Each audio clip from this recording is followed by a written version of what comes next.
नमस्कार दोस्तों, Bharani online classes में आप सभी का स्वागत। देखिए दोस्तों, आज का जो हमारा टॉपिक है दोस्तों आपका है आरटीई 2009। ठीक है, आरटीई 2009 है दोस्तों। उससे संबंधित जितने भी आपके इंपॉर्टेंट क्वेश्चन बनते हैं दोस्तों, जो पिछले एग्जाम्स में आए हैं, ठीक है, या फिर दोस्तों आपके जो अभी एग्जाम होगी दोस्तों रीट और दोस्तों आपके उसके बाद सेकंड ग्रेड की, ठीक है, उसमें दोस्तों जितने भी आने की संभावना है दोस्तों इंपॉर्टेंट क्वेश्चन, ठीक है, वो जो है दोस्तों हम इस वीडियो के अंदर देखेंगे। ठीक है, तो देखिए दोस्तों, बिना किसी देरी के हम हमारी वीडियो की शुरुआत करेंगे। देखिए दोस्तों, बिना किसी देरी के क्वेश्चन नंबर 1 देखिए दोस्तों, आपका आता है भारतीय संविधान में 6 से 14 वर्ष के बच्चों के लिए निःशुल्क व अनिवार्य शिक्षा का अधिकार निम्न में शामिल है। ठीक है, आपके यूपी टेट 2022 में दोस्तों आपका एक क्वेश्चन आया। ठीक है, तो आपको याद रखना है दोस्तों, आपका जो भाग 3 है, ठीक है, संविधान के दोस्तों भाग 3 में जो है दोस्तों आपके अनुच्छेद 21A में जो है दोस्तों आपके जो है निःशुल्क और अनिवार्य शिक्षा जो अधिनियम है दोस्तों उसको रखा गया है। ठीक है, और दोस्तों अगर मूल कर्तव्य की बात करें तो मूल कर्तव्य दोस्तों आपका जो 11वां मूल कर्तव्य है दोस्तों, उसके अंदर जो है दोस्तों आपके इसको निःशुल्क और अनिवार्य जो शिक्षा अधिनियम है दोस्तों आपका उसको जोड़ा गया है। ठीक है, आपका आरटीई 2009 को। ठीक है,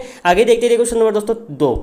क्वेश्चन नंबर 2 देखिए, आरटीई 2009 के किस आयु समूह के बालकों के लिए है। ठीक है, बताना दोस्तों आरटीई जो 2009 है दोस्तों किसके लिए है। ठीक है, तो दोस्तों आपका जो आरटीई 2009 है दोस्तों आपके 6 से लेकर 14 वर्ष की आयु के बच्चों के लिए है, आपको याद रखना है। अगला देखते क्वेश्चन नंबर 3 देखिए, आरटीई अधिनियम 2009 के अनुसार प्राथमिक विद्यालयों के लिए विद्यार्थी अध्यापक अनुपात होना चाहिए। आपके रीट 2021 में दोस्तों आपके क्वेश्चन आया था। ठीक है, दे रखा आपके सामने देखिए 25:1, 35:1, 40:1 या फिर 30:1। ठीक है, तो दोस्तों आपके आरटीई 2009 के अंदर दोस्तों प्राथमिक विद्यालय की दोस्तों अगर बात करते हैं दोस्तों वहाँ पे 30:1 जो है दोस्तों आपके विद्यार्थी और छात्रों का अनुपात है। ठीक है, अगर दोस्तों 200 से अधिक किसी विद्यालय में दोस्तों छात्रों की संख्या है, ठीक है, प्राथमिक विद्यालय में, तो दोस्तों वहाँ पे जो है दोस्तों शिक्षक और छात्र का अनुपात जो है दोस्तों 40:1 होगा। ठीक है, अगर दोस्तों अगर उच्च प्राथमिक विद्यालय की बात करें, ठीक है, जहाँ पे तो 6 से कक्षा 8 की बात करते हैं, ठीक है, तो वहां पे जो है दोस्तों जो आपके विद्यार्थी और अध्यापक का जो अनुपात है दोस्तों आपका है 35:1।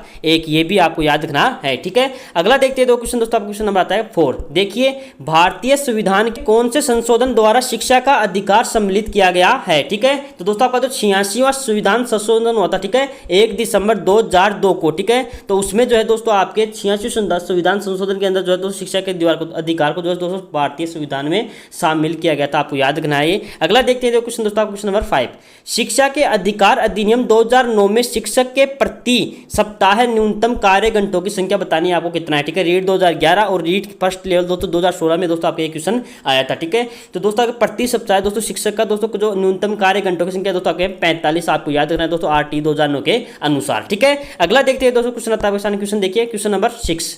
बालक के मुक्त एवं अनिवार्य शिक्षा अधिकार अधिनियम 2009 में निम्नलिखित में से किस पर ध्यान नहीं दिया गया है। ठीक है, पहला देर का आपके सामने देखिए, अध्यापकों को प्रशिक्षण सुविधा प्रदान की जानी चाहिए, ये दोस्तों आपके शामिल किया गया है। ठीक है, घुमंतु बालकों के प्रवेश को सुनिश्चित करना चाहिए, ये भी आपके शामिल है। एकेडमिक कैलेंडर का निर्धारण होना चाहिए, ये भी आपका सही है। और आपके 14 वर्ष से दोस्तों उसके बाद के जो बालक है दोस्तों वो आपके आरटीई 2009 के अंदर शामिल नहीं होते हैं। ठीक है, लेकिन अगर दोस्तों विकलांग जो बालक है दोस्तों उनके लिए दोस्तों 18 वर्ष जो है दोस्तों इसकी उम्र की गई है, आपको याद रखना है। अगला देखते हैं दोस्तों क्वेश्चन आपके सामने, क्वेश्चन नंबर 7 देखिए, शिक्षा के अधिकार अधिनियम के अंतर्गत निम्न में से क्या शिक्षक के कार्य नहीं माने गए हैं। ठीक है, पहला देर का आपके सामने देखिए, एक निश्चित समय में पाठ्यक्रम पूरा करवाना चाहिए शिक्षक को, ये आपका दोस्तों कार्य है शिक्षक का। ठीक है, दूसरा देखा देखिए आपके सामने, शिक्षक को खुद को व्यक्तिगत ट्यूशन में व्यस्त रखना चाहिए दोस्तों, ये आपका जो है दोस्तों शिक्षक का दोस्तों कार्य नहीं है आरटीई 2009 के अनुसार। ठीक है, तो दोस्तों आपका राइट आंसर ऑप्शन नंबर 2 जाएगा। ठीक है, तीसरा देखा देखिए, विद्यालय में नियमितता होनी चाहिए टीचर की और समय का पाबंद होना चाहिए दोस्तों आपका अध्यापक। ठीक है, हर बालक के अधिगम क्षमता का दोस्तों समझकर उसकी जरूरत के अनुसार उन्हें अतिरिक्त अनुबोध भी प्राप्त करना चाहिए। फिर देखिए, बालकों का मुक्त एवं अनिवार्य शिक्षा अधिकार 2009 देश में लागू हुआ, आपको बताना है कब। ठीक है, तो दोस्तों भारत में जो है दोस्तों आपके 1 अप्रैल 2010 को जो है दोस्तों आपके आरटीई 2009 लागू हुआ था। ठीक है, ये दोस्तों आपके जम्मू एंड कश्मीर को छोड़ के जो है दोस्तों आपके संपूर्ण भारत में लागू हुआ था आपके 1 अप्रैल 2010। ठीक है, आपको याद रखना है। क्वेश्चन नंबर 9 देखिए दोस्तों, आरटीई 2009 के अनुसार आपको बताना है कौन सा सही है। ठीक है, पहला देर का आपके सामने देखिए, इसके अनुसार कक्षा कक्ष अधिक समझातीय होना चाहिए दोस्तों, ये आपका सही है। ठीक है, दूसरा देर का आपके सामने धारा 3 में अनिवार्य का तात्पर्य है कि प्रवेश उपस्थिति व प्रारंभिक शिक्षा की पूर्णता सुनिश्चित होगी दोस्तों, ये भी 6 से 8 तक में 100 से ऊपर बच्चों के लिए पूर्वकालिक प्रधानाध्यापक हो दोस्तों, ये भी आपका सही है। और शिक्षक प्रति सप्ताह 45 घंटे जिसमें तैयारी के घंटे भी शामिल दोस्तों, ये आपका भी ये भी सही है। ठीक है दोस्तों, आपके चारों के चारों ऑप्शन दोस्तों आपके RTE 2009 के तहत दोस्तों सही है, आपको याद रखना है। ठीक है, देखिए RTE 2009 के बारे में सत्य नहीं है। पहला देर का आपके सामने देखिए RTE 2009 विकलांग बालकों के लिए 18 वर्ष तक लागू होता है दोस्तों, ये आपका सही है। दूसरा देर का आपके सामने अन्वेषण परीक्षा का उल्लंघन होने पर फीस का 10 गुना दंड जो है दोस्तों आपको अर्थदंड लिया जाएगा दोस्तों, आपका ये सही है। ठीक है, अन्वेषण परीक्षा दोस्तों की प्रवेश परीक्षा को कहा जाता है। ठीक है, इसके तहत दोस्तों जो है दोस्तों आपकी कैपिटेशन फीस लेने पर, ठीक है, कैपिटेशन फीस होती है दोस्तों आपके प्रति व्यक्ति फीस नहीं वसूली जाएगी आपके विद्यालय से दोस्तों, कोई भी फीस वसूली नहीं जाएगी आपको। ठीक है, अगर कोई दोस्तों विद्यालय से फीस वसूलता है, ठीक है, उसको दोस्तों जो है 10 गुना दोस्तों अर्थदंड दिया जाएगा उसको। ठीक है, अगला देखा आपके सामने राजस्थान में नो डिटेंशन प्रक्रिया जो है दोस्तों 1 जनवरी 2019 को दोस्तों लागू हुई थी, आपका ये सही है। ठीक है, नो डिटेंशन प्रक्रिया के तहत दोस्तों राजस्थान में दोस्तों सरकारी स्कूलों में दोस्तों बच्चों को फेल किया जा सकता है। ठीक है, तीसरा देखा आपके सामने, चौथा देखा आपके सामने कक्षा 1 से 5 तक के 150 से अधिक बच्चों का अनुपात 60:1 होगा। ठीक है, ये दोस्तों आपका गलत है। ठीक है, इसका मतलब दोस्तों राइट आंसर दोस्तों आपका होगा ऑप्शन नंबर 4। ठीक है, आप याद रखना तो 60:1 जो है दोस्तों शिक्षकों का अनुपात नहीं है। ठीक है, आपको याद रखना है ये। अगला देखते हैं क्वेश्चन दोस्तों, क्वेश्चन नंबर 11 देखिए। क्वेश्चन नंबर 11 देखिए RTE 2009 के बारे में सत्य नहीं है। पहला देर का आपके सामने देखिए जम्मू कश्मीर में RTE 2009 दोस्तों लागू है दोस्तों, ये आपका पहला ही दोस्तों इसका सत्य करने दोस्तों राइट आंसर इसका यही होगा। ठीक है, दूसरा देर का आपके सामने देखिए केंद्र सरकार मानक व नियमावली दोस्तों लागू करेगी दोस्तों आपके धारा 20 में दोस्तों, ये आपका सही है। ठीक है, SMC में वर्तमान में 16 सदस्य हैं दोस्तों, ये भी आपका सही है। ठीक है, अगर दोस्तों 16 सदस्यों की बात करें दोस्तों, इसमें 3/4 का मतलब दोस्तों जो है आपके जो है दोस्तों जो आपके 75% जो है दोस्तों 16 में से दोस्तों जो 11 है, ठीक है, 11 जो है दोस्तों आपके अभिभावक हो गए। ठीक है, अभिभावकों में से दोस्तों अगर 50% की बात करें दोस्तों 50% दोस्तों आपकी महिलाएं होंगी। ठीक है, और दोस्तों SMC जो आपकी दोस्तों समिति है दोस्तों उसकी जो बैठक होती है दोस्तों अमावस्या को होती है दोस्तों, आपको याद रखना है। ठीक है, और दोस्तों इसका पुनर्गठन दोस्तों आपके 2 वर्ष के बाद दोस्तों इसका पुनर्गठन होता है, ये भी आपको याद रखना है। ठीक है, अगला देखा देखिए आपके सामने अध्यापक का दायित्व है कि प्रत्येक बालक का अधिगम रिकॉर्ड रखा जाए दोस्तों, ये भी आपका सही है। ठीक है, तो दोस्तों इसका जो आंसर होगा दोस्तों ऑप्शन नंबर 1 जो है दोस्तों इसका आंसर हो जाएगा। ठीक है, अगला देखते हैं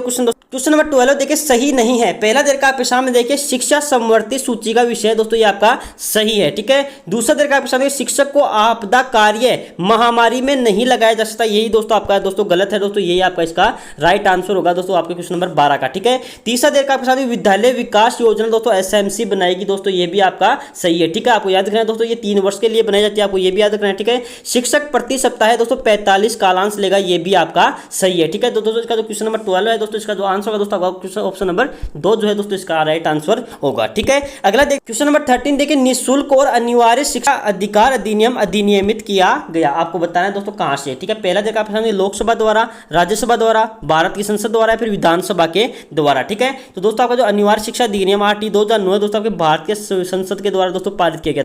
अगर दोस्तों लोकसभा की बात की जाए तो दोस्तों ये लोकसभा में दोस्तों 20 जुलाई 2009 को दोस्तों पारित हुआ था। ठीक है, राज्यसभा में दोस्तों ये दोस्तों 4 अगस्त 2009 को पारित हुआ था, और दोस्तों जो है दोस्तों आपके 26 अगस्त 2009 को दोस्तों जो है दोस्तों राष्ट्रपति के दोस्तों इसके ऊपर हस्ताक्षर हो गए थे, आपको याद रखना है। ठीक है, और दोस्तों ये भारत के भारत के संसद में जो है दोस्तों आपके 1 अप्रैल 2010 को जो है दोस्तों लागू हो गया था आपके भारत में। ठीक है, अगला देखते हैं क्वेश्चन दोस्तों आपका क्वेश्चन नंबर 14 देखिए आप क्वेश्चन नंबर 14 देखिए भारत RTE एक्ट लागू करने वाला कौन सा देश बना। ठीक है, तो दोस्तों भारत जो है दोस्तों आपको 135वां देश था दोस्तों, आपको याद रखना है। ठीक है, इसकी बात की प्रथम देश की बात की जाए तो प्रथम देश पे दोस्तों आपका आता है, प्रथम स्थान पे दोस्तों नॉर्वे देश आता है, जिसने दोस्तों सबसे पहले दोस्तों RTE 2009 लागू किया था। ठीक है, अगला क्वेश्चन नंबर 15 देखिए RTE 2009 में कितने अध्याय व धाराएं हैं। ठीक है, तो दोस्तों आपको याद रखना चाहिए तो आपके RTE 2009 है दोस्तों उसमें 7 तो अध्याय है और दोस्तों आपके 38 धाराएं हैं। ठीक है, इसके अलावा दोस्तों एक अनुसूची भी है, आपको ये भी याद रखना है। ठीक है, तो दोस्तों 7 अध्याय 38 धाराएं हैं दोस्तों आपके RTE 2009 के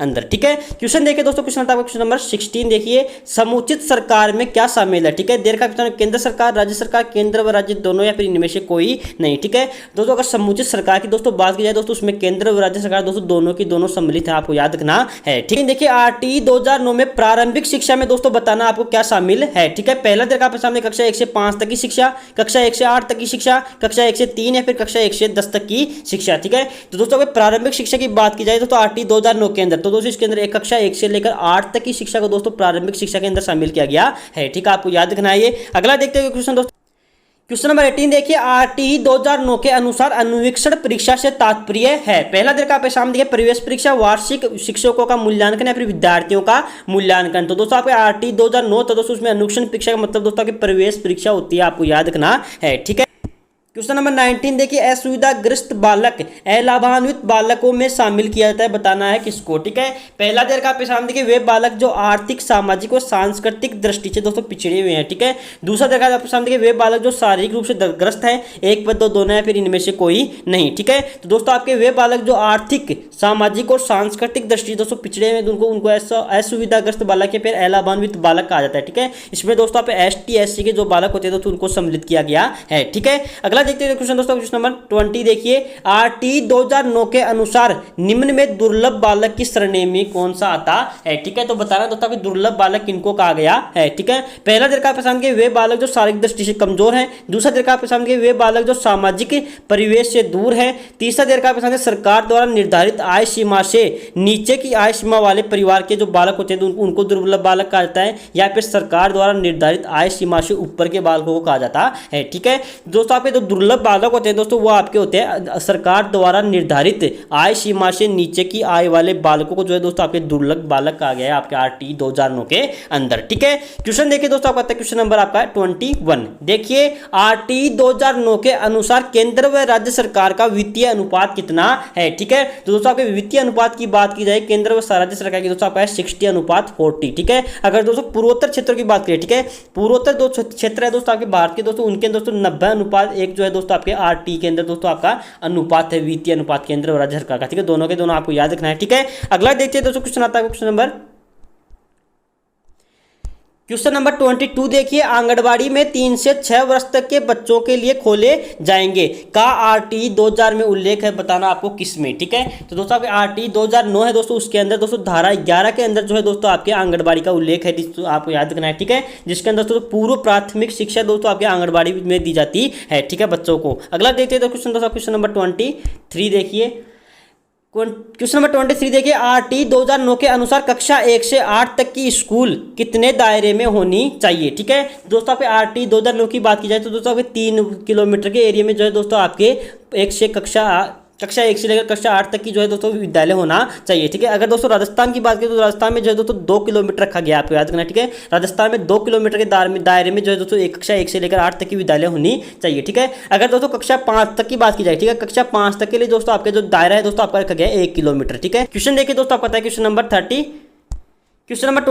देखिए, RT 2009 के अनुसार निजी विद्यालयों में गरीब विद्यार्थियों के लिए एक कक्षा में कितनी सीटें आरक्षित होंगी। ठीक है, तो दोस्तों आपको याद रखना है दोस्तों, निजी विद्यालय के अंदर दोस्तों आप 25% दोस्तों 25% सीटें जो है दोस्तों आपके गरीब बच्चों के लिए दोस्तों आरक्षित होती हैं, आपको याद रखना है दोस्तों।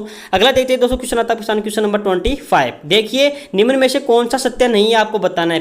पहला देर का आपके सामने देखिए, प्रारंभिक शिक्षा पूरी होने तक न तो बालक को फेल किया जा सकता और न ही विद्यालय से निकाला जा सकता दोस्तों, आपका सही है। ठीक है, दूसरा दर आपके सामने देखिए, आवश्यक प्रमाण पत्रों से मुक्ति होगी बच्चों को दोस्तों, ये भी आपका सही है। तीसरा दर आपके सामने देखिए, शारीरिक व मानसिक रूप से बच्चों को दंड दिया जा सकता है दोस्तों, ये आपका गलत है। ठीक है, दोस्तों आपका राइट आंसर है दोस्तों आपका ऑप्शन नंबर 3 होगा। ठीक है, चौथा दर आपके सामने माता पिता का कर्तव्य है कि वह बच्चे को नजदीकी विद्यालय में दोस्तों शिक्षा प्रदान करवाना दोस्तों, ये आपके माता पिता का दायित्व होता है। ठीक है, तो दोस्तों आपका ऑप्शन नंबर दोस्तों 3 जो है दोस्तों इसका राइट आंसर हो जाएगा। ठीक है, क्वेश्चन देखिए दोस्तों, क्वेश्चन नंबर आता है 26 देखिए, RT 2009 के अनुसार विद्यालय प्रबंधन समिति SMC में कितने प्रतिशत सदस्य बालक के माता पिता या फिर संरक्षक होंगे। ठीक है, तो दोस्तों आपके 75% जो है दोस्तों सीटें जो है दोस्तों आपके 16 सदस्य दोस्तों टोटल होते हैं। ठीक है, उसमें से जो है दोस्तों 75% दोस्तों आपके देखा जाए तो 11 सदस्य आते हैं। ठीक है, 11 सदस्य जो है दोस्तों आपके माता पिता, जो आपके बच्चे के माता पिता या फिर सदस्य होंगे। ठीक है, आपको याद रखना। ठीक है, जिसमें से दोस्तों 50% जो है दोस्तों महिलाएं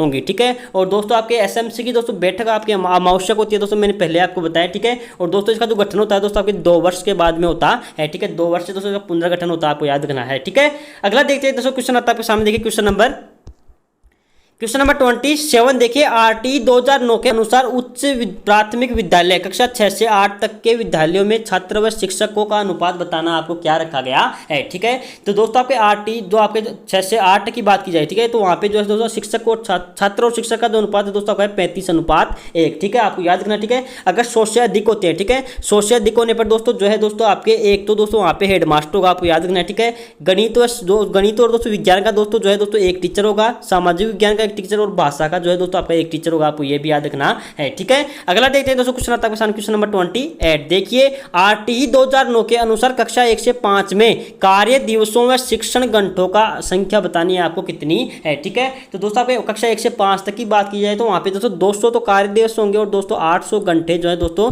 आपके जो है तो शिक्षण घंटे होंगे, आपको याद रखना। ठीक है, कक्षा 1 से 5 तक के लिए। ठीक है, क्वेश्चन देखिए दोस्तों आपका क्वेश्चन नंबर 29। देखिए आरटीई 2009 के तहत किसी विद्यालय में रिक्त पद कुल स्वीकृत पदों के अधिकतम कितने हो सकते हैं। ठीक है, तो आपको याद रखना है दोस्तों 10% से अधिक जो है दोस्तों आपके किसी विद्यालय में जो है दोस्तों आपके रिक्त पद नहीं हो सकते आपके अध्यापकों के, आपको याद रखना है। ठीक है, आरटीई 2009 के तहत। क्वेश्चन देखते हैं, दो क्वेश्चन दोस्तों आपका क्वेश्चन नंबर 30। देखिए राजस्थान में आरटीई 2009 कब पारित हुआ। ठीक है, तो आपको याद रखना है दोस्तों राजस्थान के अंदर जो है दोस्तों आपको 1 अप्रैल 2011 को जो है दोस्तों आपके आरटीई 2009 लागू हुआ था, आपको याद रखना है। ठीक है, क्वेश्चन देखें दोस्तों क्वेश्चन नंबर 31। क्वेश्चन नंबर 31 देखने से पहले दोस्तों आप चैनल को सब्सक्राइब कर दीजिए, लाइक कर दीजिए, शेयर कर दीजिए। ठीक है, देखिए दोस्तों हम देखते हैं अभी कि आपका क्वेश्चन नंबर 31। देखिए आरटीई 2009 के अनुसार कक्षा 6 से 8 तक के विद्यालयों में कुल कार्य दिवस व कालांशों का अनुपात जो है दोस्तों न्यूनतम संख्या आपको बतानी है। ठीक है, तो दोस्तों आपके 6 से कक्षा 8 की बात करें तो दोस्तों वहाँ पे दोस्तों 220 तो आपके दोस्तों दिन होंगे और दोस्तों 1000 कालांश होंगे, आपको याद रखना है। ठीक है, अगला देखते हैं दोस्तों क्वेश्चन आता है क्वेश्चन नंबर देखिए 32। देखिए आरटीई 2009 के अनुसार विश्वविद्यालय प्रबंधन समिति का उल्लेख किस धारा में किया गया है। ठीक है, तो दोस्तों एसएमसी के दोस्तों जो उल्लेख किया गया है दोस्तों आपके धारा 21 में किया गया, आपको याद रखना है ये दोस्तों। ठीक है, अगला देखते हैं दोस्तों, देखिए ये लीजिए दोस्तों आपके जितने भी इंपॉर्टेंट क्वेश्चन दोस्तों आपके आरटीई 2009 से संबंधित दोस्तों मैंने आपको यहाँ पे करवा दिए हैं। ठीक है, तो दोस्तों अगर वीडियो पसंद